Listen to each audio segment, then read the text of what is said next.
Bien, ya han escuchado el tema sobre cómo invertir a través de la Bolsa de Valores de Lima, en la cual se necesita, para lo cual, mejor dicho, se necesita que ustedes se informen y de esa manera puedan invertir responsablemente.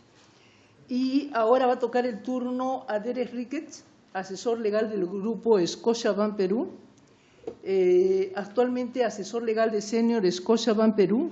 Previamente se desempeñó como abogado de Credicor Capital, Servicios Financieros S.A., en el Banco de Crédito del Perú y en la titulizadora peruana Sociedad Anónima.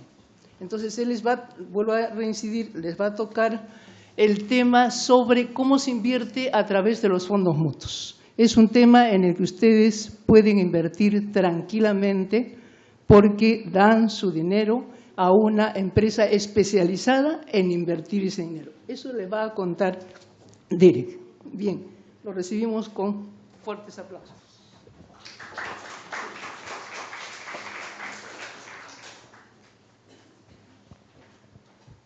Buenas noches ante todo. Primero, hacer un disclaimer, ya que en el día de hoy vengo en calidad de representante de la Asociación de Fondos Mutuos y todas las opiniones que dé en esta exposición son a título personal y no en representación de la empresa en la que trabajo, que es Scotiabank, ¿no? En este caso yo no soy economista, soy abogado, por eso comienzo con este disclaimer, siempre nosotros los abogados lo hacemos. Y en segundo lugar, agradecer a Daniel, a Alejandro, a Neri, e invitarlos también a reforzar que participen en el curso de Mercado de Valores, ¿no? Yo participé en el año 2007, soy exalumno de ese curso, un curso que fue para abogados y actualmente me encuentro trabajando en una empresa que se dedica a mercado de capitales. Fue una experiencia muy grata. Fueron 3 meses muy intensos en los cuales aprendí mucho de todos los docentes que tuve en el curso y nada, los invito a participar, a que se animen y a que vivan la experiencia. Bueno, para comenzar, en este caso yo voy a hablar solo de una porción pequeña de lo que es el mercado de valores, que son los fondos mutuos, ¿no? Ya hemos visto en la exposición de Daniel y en la exposición de Alejandro el gran aspecto del mercado de valores y todas las instituciones que forman parte del mercado de valores, ¿no? Una de estas instituciones o uno de los tipos de instrumentos que forman parte del mercado de valores son los fondos mutuos. ¿Qué son los fondos mutuos? No les pregunto si alguno ha invertido en fondos mutuos porque ya han dicho que no tienen experiencia en mercado de valores, entonces entendería que no han tenido la oportunidad de hacerlo. Normalmente, cuando hablamos de fondos mutuos, tenemos ciertos prejuicios, ¿no? Cuando no conocemos acerca de lo que es este tipo de inversión. Lo primero que se me viene a la mente es, ¿será un producto muy riesgoso? ¿Tendré que poner mucho dinero para invertir en un fondo mutuo? ¿Es un producto muy sofisticado? ¿Necesariamente está relacionado con la bolsa de valores, sea de Lima o sea una bolsa de valores del extranjero? ¿Por qué ir a un fondo mutuo y no ahorrar en un banco? ¿Cuál es la diferencia entre ambos? ¿Y qué tan rápido yo puedo recuperar mi dinero cuando invierto en un fondo mutuo, ¿no? Son algunas preguntas que voy a tratar de responder ahora durante la exposición. Ténganlas en mente si ya tienen alguna idea o alguna noción de si es que ustedes tienen estas mismas interrogantes o no, piénsenlo y veremos si es que es correcto o no. No todas las respuestas para ustedes los economistas son absolutas, son relativas, pero igual ayudará un poco, ¿no? Acá hemos puesto los miembros de la asociación 2 definiciones. A los abogados nos gusta mucho definir las cosas, ¿no? Primero quiero decirles qué es para mí un fondo mutuo. Para mí un fondo mutuo es un patrimonio autónomo formado por la inversión de muchas personas y que a su vez invierte en un montón de instrumentos o valores mobiliarios subyacentes, ¿no? ¿Qué es lo que hace? Que te dé una rentabilidad. Es un portafolio grande compuesto por el aporte de muchas personas que te da derecho a una alícuota en ese patrimonio autónomo. Y esa alícuota se moverá en función del valor que tiene ese portafolio. Y ese portafolio varía de manera diaria, ¿no? Acá tenemos la definición de IOSCO, que lo cataloga como un esquema de inversión colectiva abierta, de un grupo de ahorros recaudados por múltiples inversores, parecía la definición que yo he tratado de elaborar. Y el segundo concepto es un patrimonio autónomo integrado por aportes de personas naturales y jurídicas para su inversión, que esa es la definición que le da el Ministerio de Economía y Finanzas peruano. Como ya decía, las características principales a tener en consideración en un fondo mutuo es un fondo colectivo, implica no el aporte de una sola persona, sino de varias personas. Es de capital abierto. ¿Qué quiere decir esto? Que las personas pueden entrar y salir del fondo mutuo en el momento en que ellos lo decidan, ¿no? Al igual que una acción, yo también la puedo vender cuando tengo necesidad de liquidez, cuando el precio está cayendo, cuando el precio está subiendo. En un fondo mutuo, si yo quiero salir, ahí hay una especie de condición siempre y cuando sea después del periodo mínimo de disponibilidad, que depende de cada tipo de fondo. No implica que no pueda salir, sino implica que puede salir pagando una penalidad, ¿no? Entonces ahí hay que leer los documentos del fondo mutuo, que más adelante les voy a explicar cuáles son. Son fondos públicos. Daniel nos explicó la diferencia entre oferta privada y oferta pública en la anterior presentación. En este caso, los fondos mutuos solo pueden ser públicos, ¿no? Existen otra clase de fondos, que son los fondos de inversión, que sí pueden ser públicos y privados. Pero los fondos mutuos solo son públicos y son supervisados por la Superintendencia del Mercado de Valores. Y estos fondos invierten en instrumentos financieros. Ahora, ¿qué es un instrumento financiero? Un instrumento financiero no solo es una acción o un bono. Un instrumento financiero también puede ser un papel emitido por un banco, puede ser un certificado de depósito, puede ser plata puesta en una cuenta de ahorros. O sea, existen infinidad de instrumentos en los cuales se puede invertir. Pueden ser locales o pueden ser extranjeros también. Inclusive pueden ser otros fondos, ¿no? Yo puedo comprar cuotas de participación de otros fondos locales o cuotas de participación de fondos extranjeros. Ahora, conceptos básicos que debo conocer de fondos mutuos. El primero es cuota de participación. El ejemplo usual es, yo tengo una gran torta, ¿no? En esa torta hay muchos ingredientes que vendrían a ser cada uno de los partícipes que pone un aporte. No todos los partícipes ponemos la misma cantidad de dinero. Habrá uno que ponga 10 soles, habrá otro que ponga 1 millón de soles, y de acuerdo al monto que pongan, se le dará una cuota de participación en ese gran todo, que es el patrimonio administrado por el fondo mutuo. Entonces yo tengo derecho a una alícuota que se llama cuota de participación.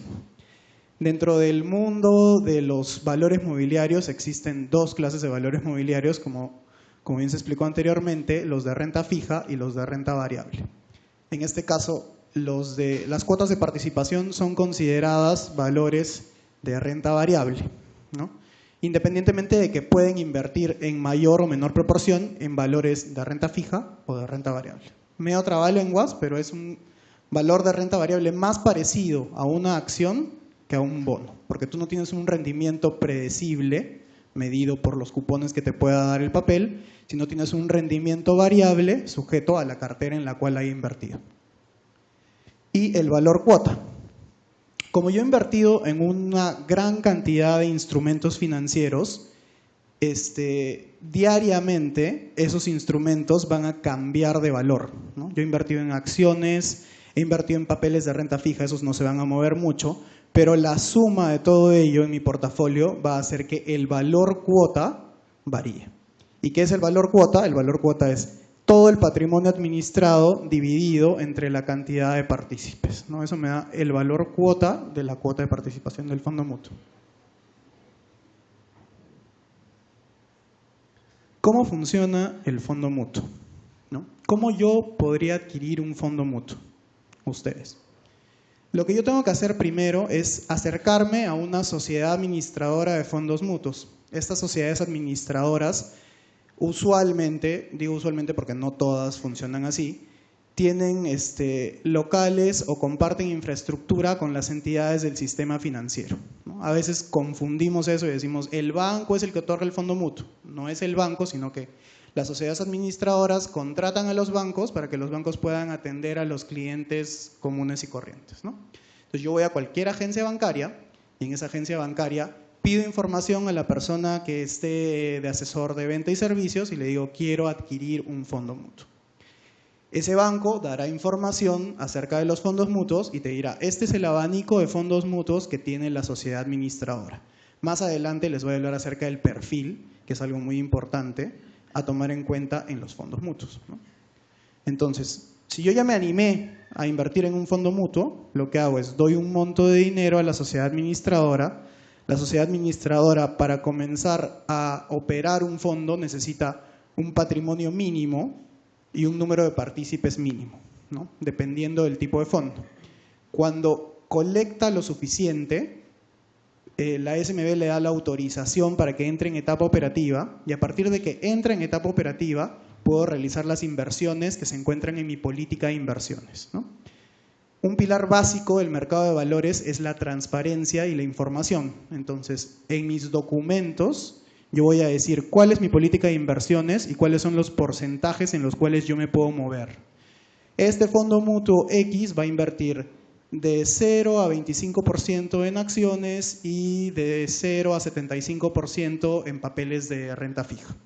Entonces ya le estoy brindando información al potencial inversionista para saber a qué se está atendiendo.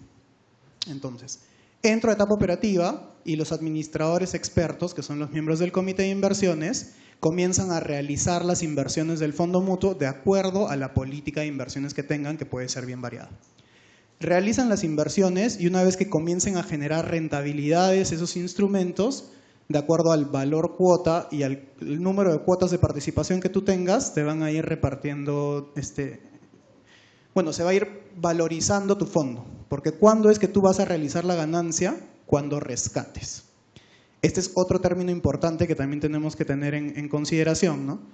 En una acción, lo que tú haces para realizar la inversión es vender. En un fondo mutuo no se dice vender, es lo mismo, pero lo que tú haces es rescatar. Vas a la sociedad administradora y le dices, quiero rescatar mis cuotas de participación. Entonces ellos a esa fecha van a hacer un corte, van a medir cuánto vale tu portafolio y te van a dar el equivalente. Y tú verás en ese momento si ganaste o si perdiste respecto al monto que invertiste inicialmente. ¿Cuáles son los tipos de fondos mutuos, ¿no? O sea, les decía, la cartera del fondo mutuo puede ser muy diversificada. Yo tengo la opción, como bien decía Alejandro, de ir directamente a invertir en bolsa. Es una opción muy válida y los invito también a que experimenten esa inversión. Pero también tengo la otra posibilidad de decir, si no quiero hacer seguimiento constante a mi inversión, lo cual no quiere decir que sí pueda visualizar cuál es el valor de mi inversión en la página web o en el estado de cuenta que me envíe la sociedad administradora, le puedo dar mi dinero a un administrador experto, mi excedente obviamente, para que ese administrador experto invierta por mí. Igual ese administrador experto me va a informar y me va a decir, yo he invertido, usualmente te informan los mayores pedazos de la torta, ¿no? Los porcentajes mayoritarios porque invierten en un montón de papeles. Y tu fondo va rindiendo esta cantidad. Experiencia personal, he invertido en fondos mutuos, actualmente tengo fondos mutuos, pero la primera vez que lo hice, usualmente cuando eres joven tienes un perfil más arriesgado, ¿no? Entonces tuve un excedente en algún momento e invertí en un fondo de acciones.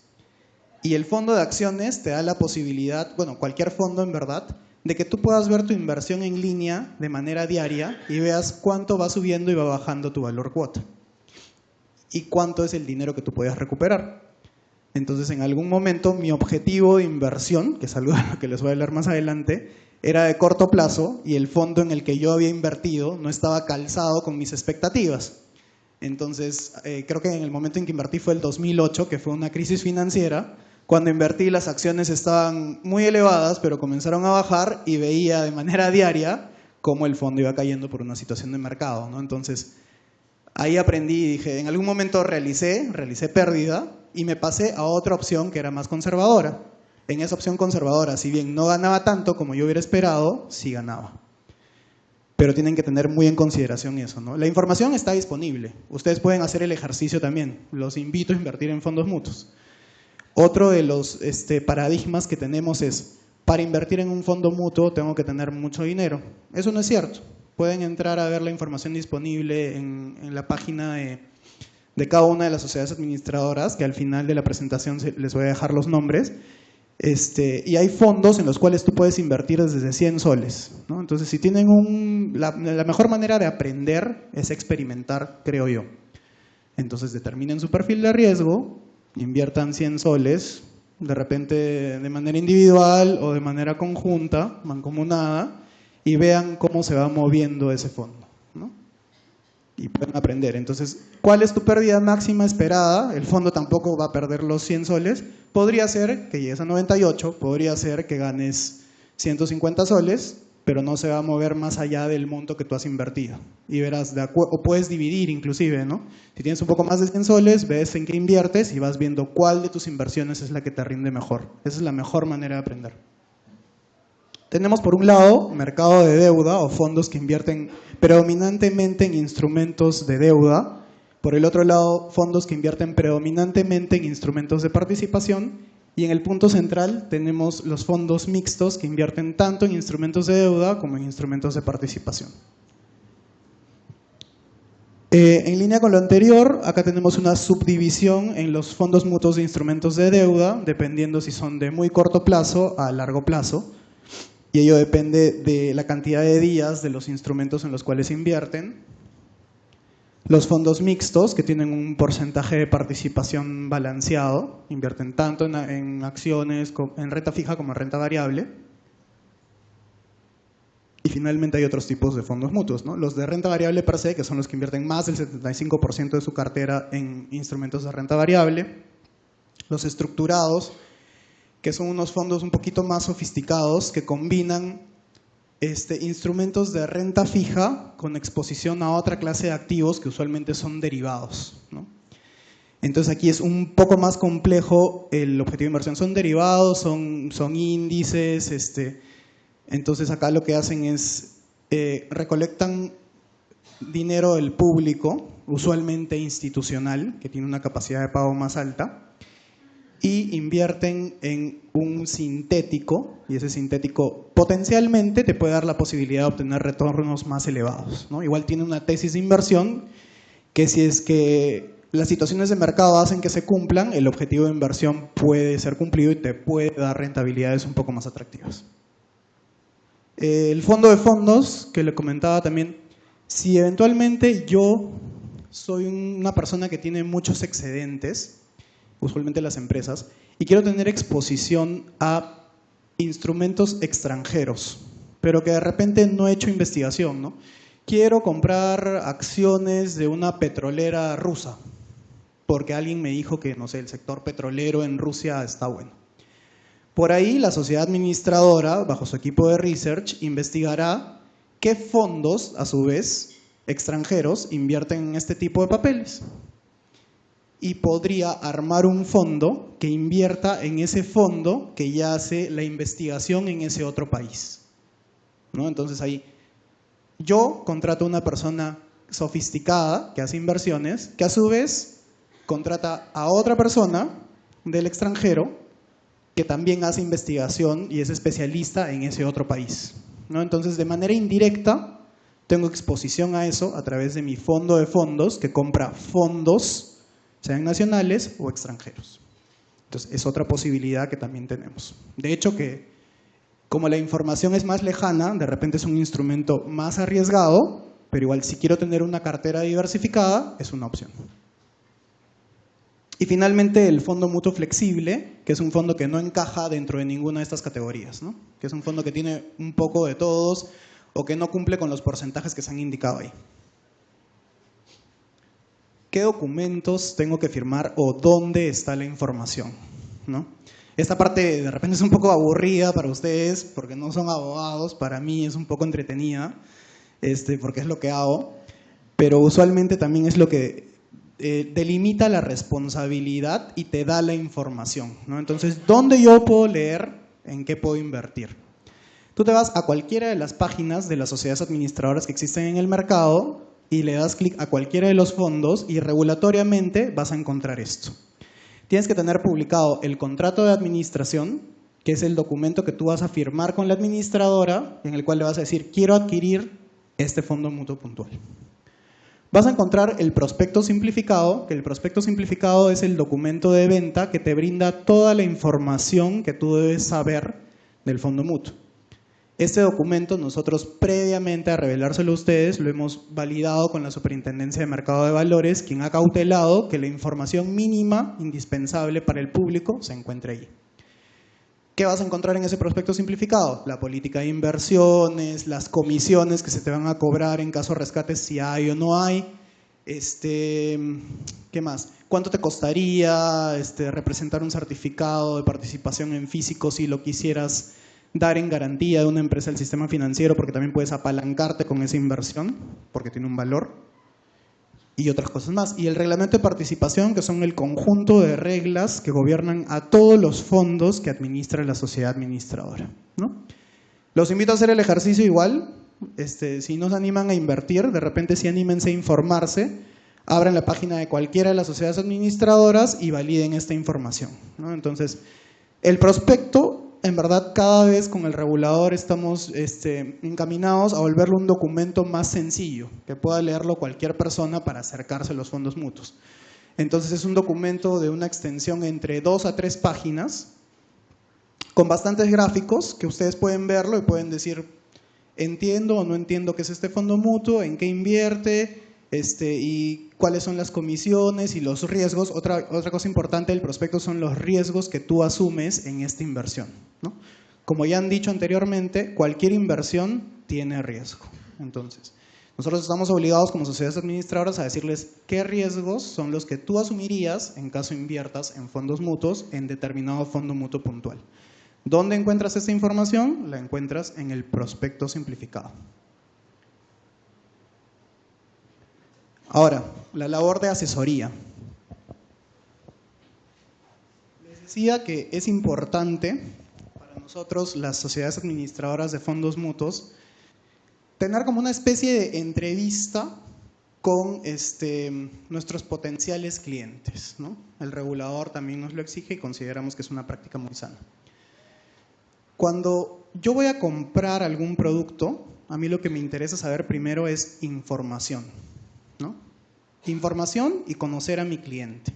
Entonces ahí lo que yo le voy a decir a mi cliente es, bueno señor, usted es una persona que tiene mucho dinero y experiencia en el mercado de valores de muchos años, o es una persona que recién está teniendo contacto con el mercado de valores. ¿Cuál es su objetivo de inversión? ¿No? Mi objetivo de inversión puede ser, quiero irme el próximo año de viaje a Máncora. Entonces, pienso que esa inversión que yo voy a realizar me va a rendir, esos 100 soles que yo voy a poner en el fondo mutuo, me van a rendir 150 soles, lo cual va a cubrir la juerga que yo pueda tener en Máncora, ¿no? Podría ser un objetivo de corto plazo de un año. ¿Qué otro objetivo yo podría tener? Podría tener un objetivo de comprarme una casa. Ese es un objetivo de largo plazo para el cual yo requiero mucho dinero. Entonces ahí voy a ver cuánto pongo en el fondo mutuo, cuánto riesgo tiene y si puede calzar con mi objetivo de inversión, ¿no? También importa mucho la edad, aunque no lo crean, porque, por ejemplo, ¿qué tal que yo soy una persona que recién se ha jubilado y que acaba de recibir su fondo de pensiones? Entonces, yo voy a invertir mi fondo de pensiones, que es el dinero que voy a tener probablemente hasta que muera. Entonces quiero que ese dinero esté bien seguro, ¿no? No quiero timbiarlo en acciones. Entonces probablemente escoja una opción más conservadora.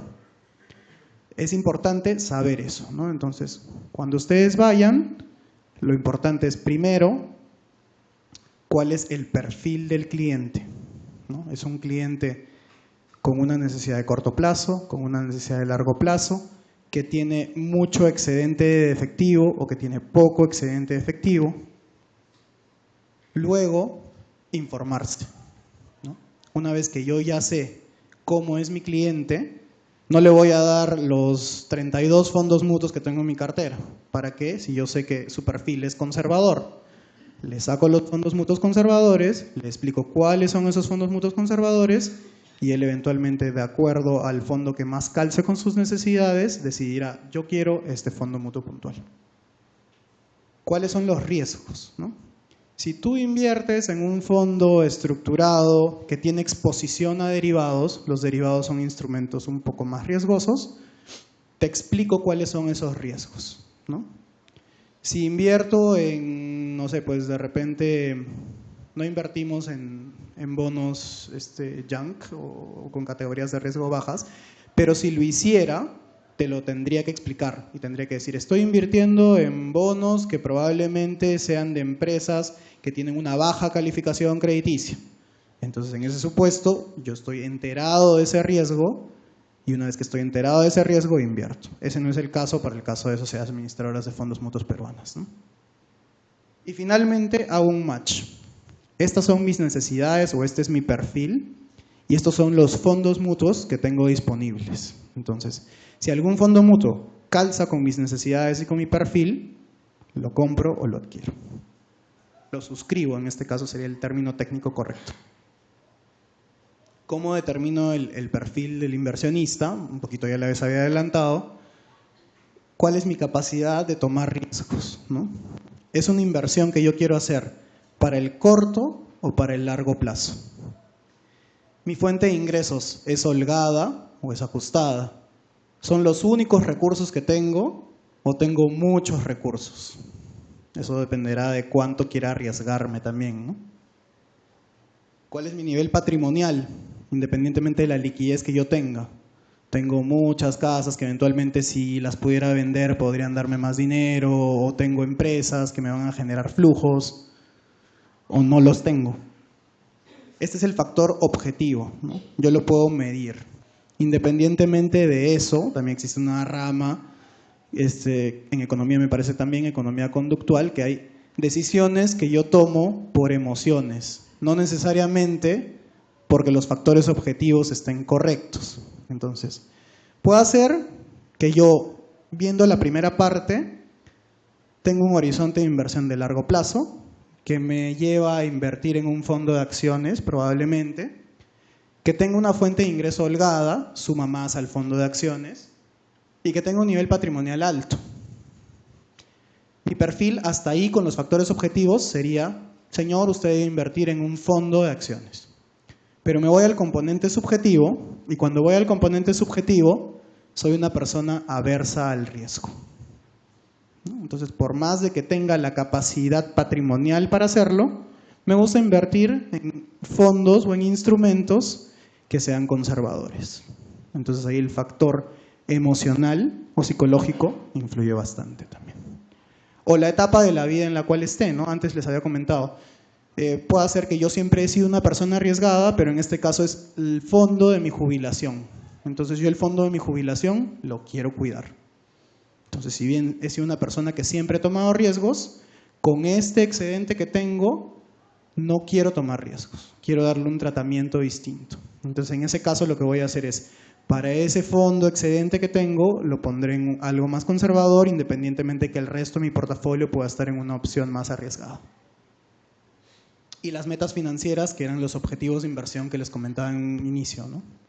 Mi meta es de corto plazo, de largo plazo, es para ocio, es para una necesidad básica, que eso lo vamos a ver en la siguiente.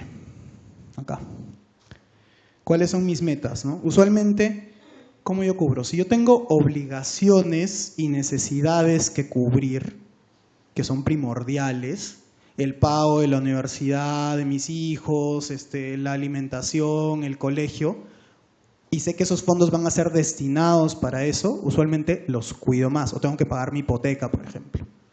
Entonces, no está íntimamente relacionado, pero usualmente es una tendencia, ¿no? Entonces ahí lo que yo voy a hacer es, voy a tomar un bajo riesgo. Si yo tengo prioridades y deseos que no sean necesidades, probablemente tome un poco más de riesgo. Y finalmente, si tengo aspiraciones que no son necesidades, podría tomar un poco más de riesgo. Otros factores a evaluar: la situación financiera, la experiencia previa. Acá comentaban también el track, ¿no? O sea, no es lo mismo la primera vez que yo invierto a que ya lo venga haciendo constantemente durante varias oportunidades. Si yo invierto por primera vez en un fondo mutuo, probablemente sea más conservador. Si me va bien, probablemente me arriesgue un poco más, ¿no? O tome distintos perfiles de inversión. La necesidad de liquidez, el objetivo de inversión y situaciones particulares del inversionista.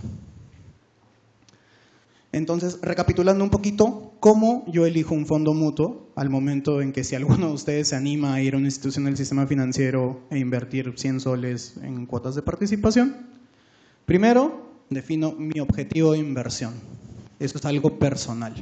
Mi objetivo de inversión es irme a Máncora a fin de año en Año Nuevo. Luego determino el horizonte de inversión, fin de año, ¿no? O comprarme mi casa en 5 años.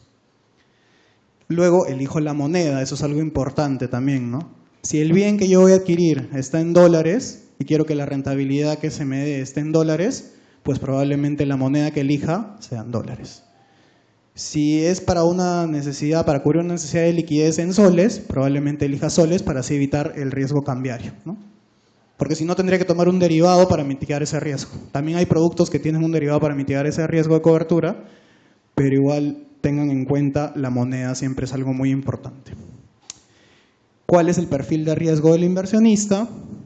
Escojo el fondo mutuo dentro de un abanico de posibilidades y finalmente adquiero el fondo mutuo que se adapte más a mi perfil de riesgo, a mis necesidades, a la moneda que quiero. Un poquito de números. Usualmente otra creencia que tenemos es cuando invierto en fondos mutuos, las sociedades administradoras usualmente invierten en instrumentos de renta variable, lo cual no está mal, pueden invertir en instrumentos de renta variable y hay gente a la cual le va a gustar ese riesgo. Depende del ciclo económico en el cual estemos y del mercado, ¿no? Pero en Perú, por lo menos, el grueso de fondos mutuos están enfocados en instrumentos de deuda, ¿no? Ahí podemos sacar que el perfil de riesgo del inversionista peruano es un poco más conservador. En porcentajes tenemos que los fondos mutuos de deuda de corto plazo y de mediano plazo son casi un 67% del mercado de fondos mutuos, ¿no? Ahí tenemos igual todo el resto de clasificaciones de fondos mutuos explicado en ese gráfico. ¿Cuáles son los riesgos y las ventajas de invertir en un fondo mutuo? Por un lado, en riesgos, cualquier papel tiene este riesgo, ¿no? El riesgo de inversiones o el riesgo crediticio. Los papeles en los cuales yo invierto, por situaciones de mercado, pueden ser que les vaya muy bien o que les vaya muy mal. Si yo estoy informado de en qué es lo que se está invirtiendo, y la sociedad administradora tiene un track bueno, entonces estoy confiándole a alguien experto mi inversión que probablemente le va a hacer seguimiento, lo cual no implica que yo también haga seguimiento a mi inversión y seguimiento a mi objetivo de inversión para ver si se está cumpliendo o no se está cumpliendo. El periodo recomendado de permanencia, este es otro caso, ¿no? Puede ser que yo tenía un objetivo de inversión a 1 año, pero en determinado momento me surgió una emergencia familiar. Entonces, esa plata que la tenía destinada para cubrir un objetivo de inversión, la tengo que utilizar para cubrir esa emergencia. En ese momento lo que yo voy a hacer es rescatar el fondo mutuo, pero el fondo mutuo tenía una tesis de inversión. Esa tesis de inversión te decía, el periodo recomendado de inversión es 1 año para que tú puedas potencialmente obtener una rentabilidad, ¿no? Si es que yo no cumplo ese periodo de inversión, probablemente no obtenga el rendimiento. Y ese es un riesgo que yo asumo. ¿Puedes retirar tu dinero del fondo mutuo en cualquier momento? Sí. ¿Pero vas a lograr tu objetivo de inversión si lo retiras antes? Probablemente no. Las ventajas: tienes disponibilidad, porque puedes rescatar en cualquier momento. Tienes rentabilidades atractivas y diversificadas, en comparación a los instrumentos del sistema financiero, a algunos. Tienes accesibilidad al mercado de capitales si es que no quieres invertir de manera directa en acciones o en bonos, porque también lo puedes hacer. Tienes diversificación porque inviertes en una cartera, o sea, tienes una alícuota de una cartera de instrumentos financieros y tienes asesoría profesional de la sociedad administradora de fondos mutuos que tiene un equipo experto. Finalmente, las preguntas que hicimos al comienzo, ¿son muy riesgosos? Existen fondos para todas las clasificaciones de riesgo y para todos los perfiles. Puede haber un fondo que esté expuesto 98% a acciones, que va a ser más riesgoso que un fondo que esté expuesto solo a depósito a plazo. Entonces, ¿son riesgosos? No, depende del riesgo que yo quiera tomar. ¿Está relacionado con la bolsa? En algunos casos sí, en otros casos no, porque depende del tipo de papel en el cual invierte el fondo mutuo. ¿Son para millonarios y expertos? No. Miren los prospectos, desde 100 soles o 100 dólares yo puedo acceder a los fondos mutuos. No me permite pedir mi dinero de manera instantánea. Sí, sí te permite pedir el dinero de manera instantánea. Algunos liquidan el mismo día, otros liquidan hasta dentro de los 3 días siguientes, dependiendo de qué tipo de fondo sea. Cuentas con asesor.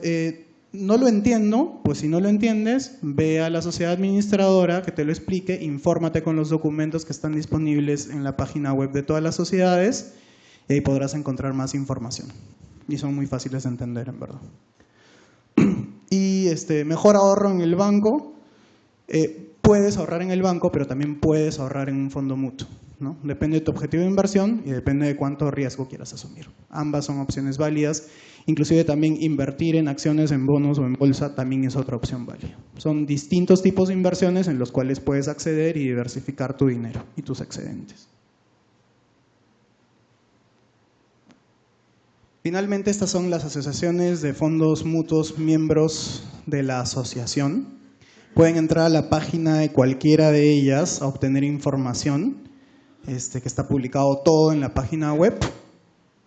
Informarse y nada, nuevamente les hago la invitación a que si es que tienen algún excedente, por experimentar y por aprender más, obviamente si no quieren arriesgar mucho dinero, inviertan un monto bajo, pero sí como ejercicio, como economistas, háganlo y vean cómo está compuesto el portafolio, cuánto rinde mensualmente, cuándo salgo, cuándo no salgo, qué tal les fue en la experiencia, si les gusta o no les gusta. Va a ser la mejor manera que ustedes tienen de aprender acerca de lo que es un fondo mutuo y de repente probablemente en algunos años cuando tengan más ingresos decidan si es que quieren invertir más o no y en qué tipo de riesgo lo quieren hacer también, ¿no?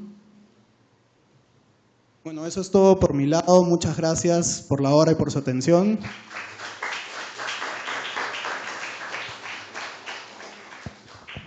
Bien, ahora sí pueden hacer, por favor, preguntas a los expositores y al final tenemos para brindarles un coffee break. ¿Sí? Sí, buenas noches. Muchas gracias por su excelente. Mi pregunta va sobre un proyecto que fue presentado en el año 2017. En el año 2017 sobre aquellas empresas que tienen acciones cotizadas en bolsa, en cuanto se refiere a las personas que integraban al directorio. Este proyecto mencionaba que debería ser un 30% del género femenino. Yo desearía saber si esta norma ya ha sido publicado o aún todavía está en espera. Ese es uno. Dos, con respecto a los fondos mutuos, al último expositor,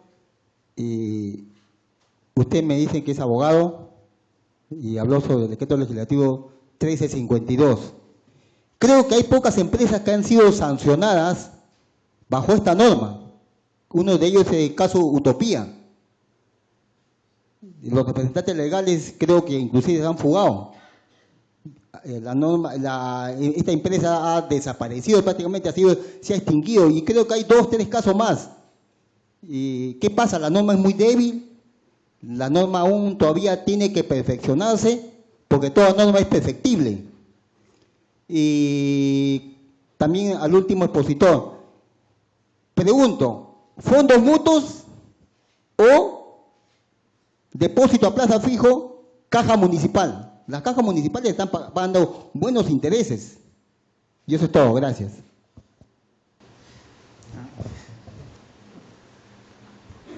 A ver, comienzo por la última pregunta, ¿no? Fondo mutuo o depósito a plazo en caja municipal, mi respuesta a lo economista va a ser depende, ¿no?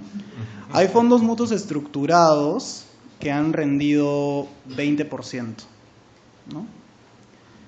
Hay fondos mutuos estructurados que han rendido... Usualmente esta información sale publicada en gestión, ¿no? Entonces en gestión, en la página donde ves rendimientos, ahí vas a ver los rendimientos de las acciones, las subidas y las bajadas de las acciones, las nuevas emisiones, y también vas a ver los fondos que más rinden por sociedad administradora, ¿no? Entonces hay determinados tipos de fondos mutuos que rinden inclusive más que los depósitos a plazo. ¿Cuál es la diferencia? La diferencia es que uno es una inversión, el otro es un depósito. El depósito a plazo está cubierto por el Fondo de Seguro de Depósitos hasta por el monto, en la suma actualizada es 100.600 de septiembre a diciembre. Y en el caso de un fondo mutuo no está cubierto, porque es una inversión y porque es un riesgo que tú asumes. Si se cumple el objetivo de inversión y si el portafolio rinde, puedes obtener rendimientos más atractivos que un depósito a plazo. Si el portafolio por situaciones de mercado no rinde, eventualmente podrás obtener un rendimiento más bajo que el depósito a plazo. Eso depende del momento, de la oportunidad en la que inviertas, de cómo se comporta el mercado y cómo se comporten los papeles. Pero sí es un mito de que los depósitos a plazo rinden más que los fondos mutuos, porque depende del tipo de fondo mutuo en el cual inviertas, ¿no?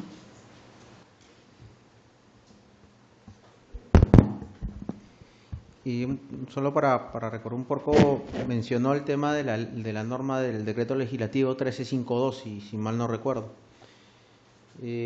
Como comenté, el tema que aborda el decreto legislativo 1352 está fuera del contexto un poco del evento, del tema que toca la presentación, pero igual lo que voy a tratar de comentar es que este decreto legislativo que aborda el tema de la responsabilidad administrativa de las personas jurídicas, se le asignó una función bien puntual establecida a la Superintendencia de Mercado de Valores, que era la de emitir un informe a solicitud de un fiscal en el marco de un proceso de investigación, en el marco de un proceso penal, por algunos de los delitos que están incluidos en ese decreto legislativo. Esa es la función que se le asignó a la SMB, eso es lo que corresponde comentar en este caso. Usted creo que preguntaba por la efectividad, el alcance, si es que aborda o no algunas otras empresas. Eso no le corresponde a la SMB comentar, toda vez que digamos, la efectividad de la norma o el contexto que la rodea, entiendo que deberá ser abordado en su momento o deberá ser comentado por aquellas entidades que son responsables del alcance de la misma. Y respecto a su primera pregunta, bueno, hemos ido de la tercera a la primera. La primera pregunta me parece que habló sobre un proyecto de presencia de género en los directorios. Al menos en lo que respecta al regulador del mercado de valores, no ha sido quien lo ha presentado. Probablemente debe haber sido alguna otra entidad del sector público o dentro del marco de... entiendo que hay algunos trabajos que están buscando modificar, me parece, la Ley General de Sociedades. La verdad que no sé, como le digo, yo no soy abogado, no manejo necesariamente todos los temas legales. Lo que sí les puedo comentar es que el tema digamos de fomentar el tema de la presencia de género, la presencia de directores de mujeres en los directorios y en general en las gestiones empresariales, es reconocido y está contemplado en los documentos, en el Código de Buen Gobierno Corporativo. Le invitaría a revisar las estadísticas que al respecto mostramos como revisión consolidada que hemos hecho de la información que nos han otorgado los emisores en el reporte de 2018 sobre el cumplimiento del Código de Buen Gobierno, y ahí mostramos algunos datos sobre conformación de los directorios. Son datos objetivos, son datos procesados que, digamos, tratamos de facilitar la vida al usuario y que tratan de dejar mensajes. Como le dije, los números son los que hablan por sí mismos y ahí uno puede sacar conclusiones y evidencias de qué tan importante y qué tan, digamos, van avanzando los emisores, al menos los emisores que están inscritos en el mercado público de valores, respecto a diversos temas de conformación de los directorios, y uno de ellos es justamente la presencia de mujeres en los directorios. Yo quisiera complementar un poco esa respuesta a título personal, no a nombre de la Bolsa de Valores, porque es un tema un poco polémico desde mi punto de vista, ¿no? Y por eso recalco que es a manera personal. Yo no creo que se deba imponer cuotas de género de manera legislativa. Yo creo que la equidad de género debe ser consecuencia de la creencia de las organizaciones y de nosotros como sociedad de que deben reducirse las brechas que hay de género y no producto de lo que diga una ley. En ese sentido, tanto la Superintendencia del Mercado de Valores como la Bolsa de Valores de Lima han suscrito un compromiso con una organización que se llama Women CEO, y ese documento ha sido suscrito en marzo, si no me equivoco, de este año, y sin necesidad de que haya una ley, nos hemos puesto como meta que el 30% de los directorios en el 2030 estén compuestos por mujeres, ¿no? Pero, repito, esto para mí tiene que ser una decisión de nosotros como sociedad, ¿no? Y de hecho, nosotros creemos firmemente en esto, por segunda vez en la historia, en casi 160 años de historia de la Bolsa de Valores. La Bolsa de Valores tiene una mujer como presidenta del directorio, y ese es un paso que incluso nosotros estamos haciendo. No por una imposición, sino porque creemos que la equidad de género debe ser una consecuencia de que todos somos iguales, independientemente del credo, del género que tenemos. Y en ese sentido, yo creo que la sociedad está yendo a eso. Esa meta del 30% ya es una meta sin necesidad de ser una ley, ¿no? Para entender el caso de la Superintendencia del Mercado de Valores, uno de los pilares, tal como mencionaron los expositores, es la información. Ya. Así como la SUNAT, disculpen, no es mi intención alejarme del tema, pero quisiera hacer una comparación. Así como la SUNAT en el Código Tributario menciona cuáles son las facultades. Una facultad es fiscalizadora, la otra sancionadora y la otra fiscalizadora. Y hay uno que a veces es controvertida y discutible, como por ejemplo que tenga esa facultad discrecional, subjetiva en algunos casos. Haciendo una comparación en el caso muy mencionado y de que está en boga,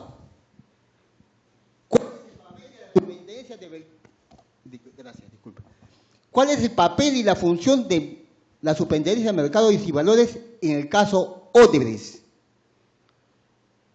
Esa empresa comprometió no solamente a personas que recibieron dinero, no voy a mencionar quiénes, también estaba comprometida a empresas auditoras que tergiversaron el informe y las conclusiones. También hay estudios de abogados, como por ejemplo, y así sucesivamente. También tenían su compliance. Todos sabemos que compliance es una palabra inglesa que significa cumplimiento. ¿Qué papel, aún teniendo un compliance que significa cumplimiento, que para mí, disculpen, a lo mejor me tomo ese atrevimiento, esa licencia, de que fue un pseudo compliance, fue un remedio de compliance, porque estaba en el papel, pero nunca se cumplió? Eso es todo, gracias.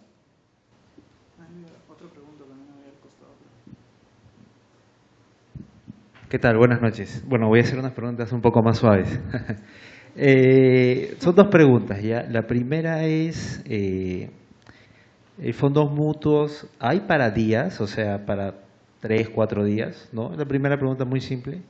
Y la otra es, me parece que yo estoy muy de acuerdo con todo ese tipo de charlas, pero nosotros como académicos siempre tenemos que tener esa línea, ¿no?, del profesionalismo y todo eso.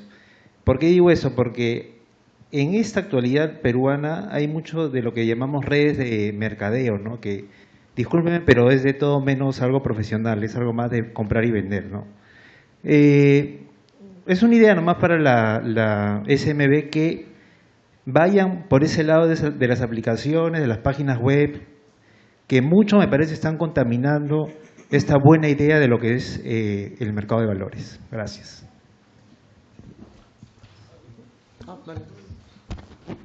Yo voy a responder brevemente, voy a tratar de ser breve, sobre eso de las redes de mercadeo, porque es un tema que a mí me parece interesante. Y de refilón, este marco en el cual se desarrollan las actividades de la Bolsa de Valores de Lima es un marco altamente regulado, ¿ya? Y eso es un concepto que tenemos que tener claro. La Bolsa de Valores, la Superintendencia del Mercado de Valores es una entidad que tiene 50 años. Antes de ser superintendencia era Comisión Nacional Supervisora de Empresas y Valores. Tiene 50 años. El mercado constantemente está innovando y uno de los grandes problemas que tenemos que enfrentar como sociedad en general es que constantemente están apareciendo cosas nuevas, ¿no? Y la pregunta que yo hago, un poco respondiendo tu pregunta, es ¿qué es primero, la regulación o la innovación? Todos los esfuerzos que hacemos a nivel de regulación son para que la regulación acompañe la innovación. Pero en general eso no ocurre, ¿no? En general, ¿qué ocurre? Que primero aparece la innovación y después la innovación va seguida de la regulación de lo que hacemos, ¿no? Los ejercicios de regulación del mundo, y solamente voy a citar un caso, Basilea.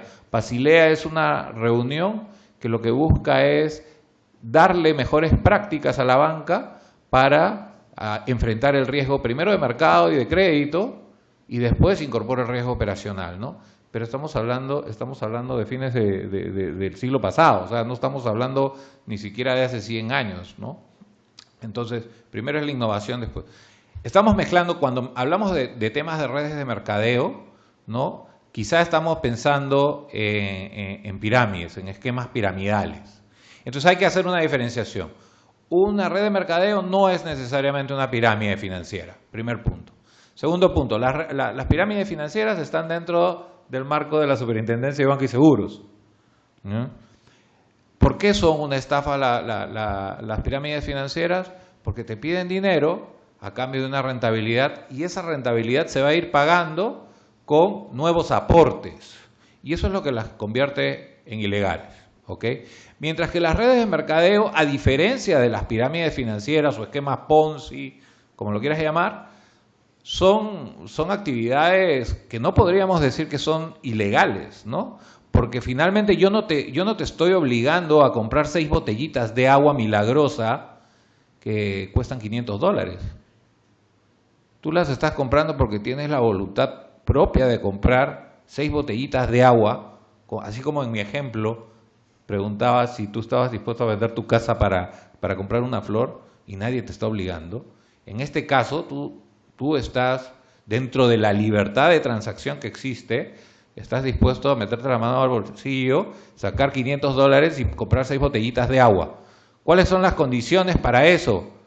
Que en la próxima vez traigas 3 amigos que estén dispuestos a hacer lo mismo que tú y que de esos $500 por las 6 botellitas de agua, 200 van a ser para ti. Entonces, la próxima vez que vengas con 3 amigos, yo voy a sacar $600.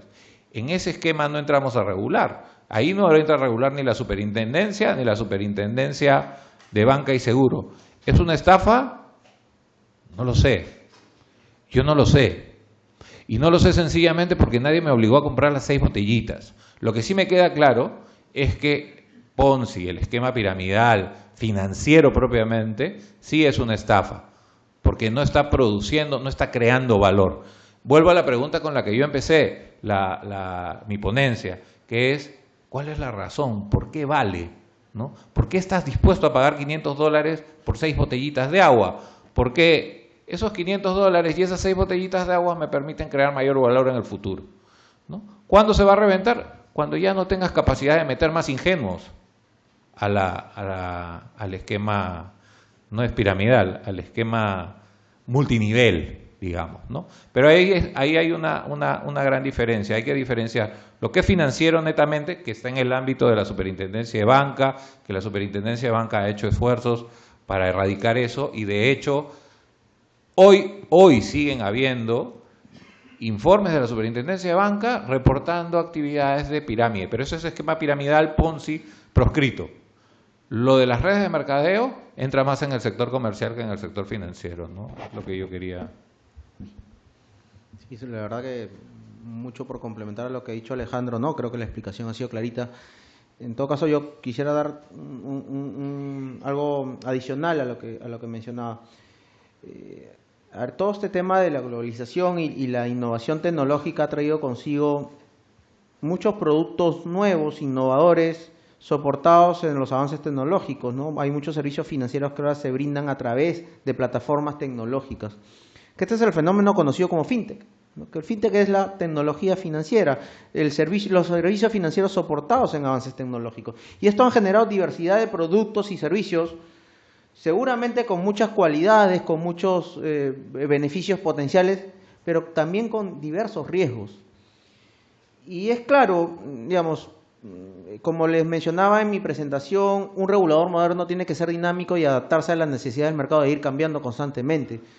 Pero claramente, si yo como regulador pretendo ganarle al avance tecnológico, voy a quedarme desfasado. La tecnología avanza mucho más rápido. Y así como se han dado eso, ahora a través de las redes sociales, a través de los portales web, podemos encontrar y podemos cruzar con diversos ofrecimientos de productos que no necesariamente sabemos quién está detrás. Y por eso la clave vuelve a ser lo que les he repetido durante varias veces en la presentación, que es informarse.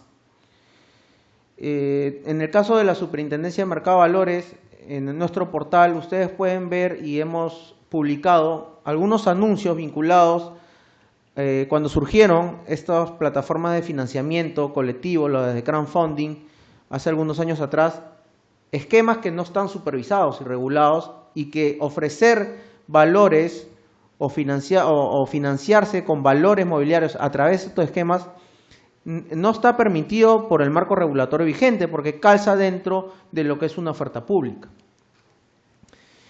Esquemas como, por ejemplo, o instrumentos financieros, servicios financieros como los Forex, las ICOs, las criptoactivos, no existe aún un esquema o un marco que regule este tipo de actividades.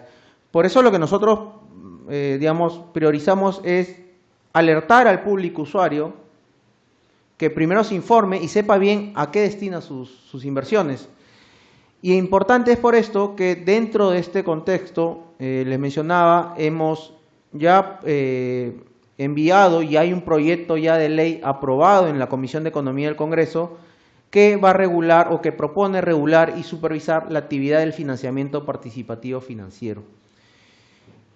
Y una de las tantas razones que dio lugar a este proyecto de ley fue justamente lo que mencionaba también, que tiene que ver con lo que mencionaba Alejandro, que es primero la innovación o la regulación.